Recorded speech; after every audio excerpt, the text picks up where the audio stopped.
መንዘላዘል ትርፉ እኮ ታዲያ ይሄ ነው። እየተንዘላዘልክ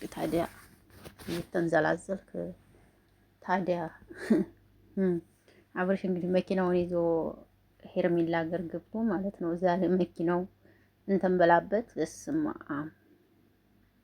ማልቀስ ነው የቀረው። እውነት ለመናገር ማልቀስ ማለት ነው ሲጀመር ጋቤና ማለት ነው። ከሩታ ውጭ ሌላ ሰው ማስቀመጥም እኮ የለብክም። እውነት ስነግርህ በጣም የምትገርም ሰው ነው። ለማንኛውም ይገርማል። በጣም በጣም ነው የተናደደው። እንሂድ ብለሽ ተይ ብዬሽ ነበረ ጉር ሰራሽኝ እያላት ነበረ። እሷም ደግሞ ክልፍልፍ ያለች ኧረ በስመ አብ ወወልድ ወመንፈስ ቅዱስ አሐዱ አምላክ። ሴት ልጅ ቢሆን ብትሆንም ረጋ ስትል ነው ሴት ልጅ የሚያምርባት። እቺ ጥድፍ ድፍ ያለች እሳት ነገር በኢየሱስ ነው።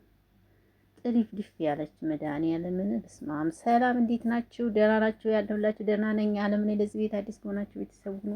አብራችሁ ላላችሁ አመሰግናለሁ። ሰላም ጤና ፍቅር ከእናንተ ጋር ይሁን እያልኩኝ እንግዲህ ዛሬ አብርሽ የት ናችሁ?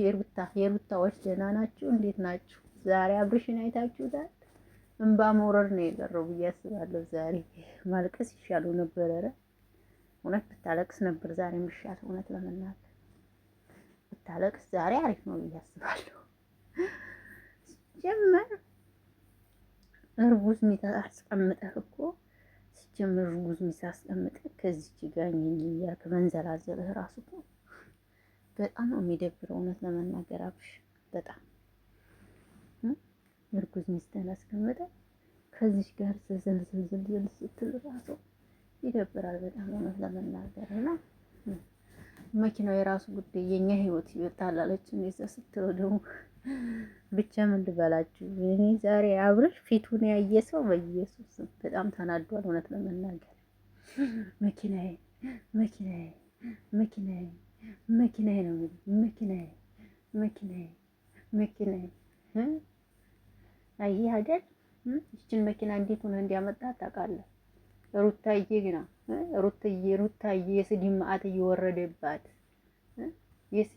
እየወረደባት ሁሉን ችላ ወንድ ወደሽ ሄድሽ ተብላ ሁሉ ስንት ነገር እየተባለች እየተሰደበች እሱን ሁላ ችላ ሰርታችሁ ያመጣችሁት መኪና ነው። አየህ ገባህ አይደል? እና ይቺ እንደዚህ ሲጀመር እንዴት ኩራኩንች ገደል ውስጥ እንዴት መኪና ይሄዳል? ሲጀመር እውነት አስፋልት እኮ የለውም እንትን ነው ኩራኩንች ድንጋይ እኮ ነው እንጂ በዛ እኮ ነው የሄደችው።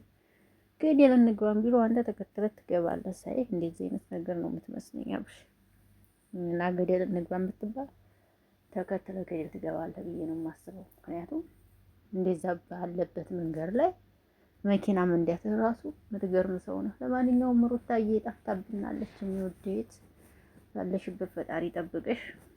አንድ ቀን ትመጫለሽ ብዬ ተስፋ አደርጋለሁኝ። እስከዛ ፈጣሪ ጠብቅሽ። አብርሽ የምትገርም ሰው ነህ። እውነት ልናዝንልህም አይገባም ብዬ ነው የማስበው። ምክንያቱም እንዴት ብለን እንዘንልህ? ምንም ልናዝንልህ አንችልም። እንዴት ብለን ነው የምናዝንልህ? የሚታዘን ስንት ነገር አለ። ያንተም ያሳዝን አይደለም። ከዚች ጋራ ማለት ነው ከዚች ጋር ይዛ ወንዝ ትገባለች ገና ይችልሽ ከህይወት ካላስወጣ። ለማንኛውም ይልልሽ ነው የመጣሁት። ወዳችኋለሁ፣ አከብራችኋለሁ። የነገ ሰው ይበለን። ሰላም ደሩልኝ። ይሄን ነው ማለት የምፈልገው። እሷ በስማም ተናዷል በጣም ግን አብርሽን ካያችሁት ከሚገባ በላይ ነው የተናደደው። በቃ ተጸጽቷል፣ ሁሉ ተናዷል። እንደዚህ ከመሆን መጠንቀቅ የሚባል ነገር አለ አይደል? የስ እንደዛ መሆን ነበረብህ አባቴ።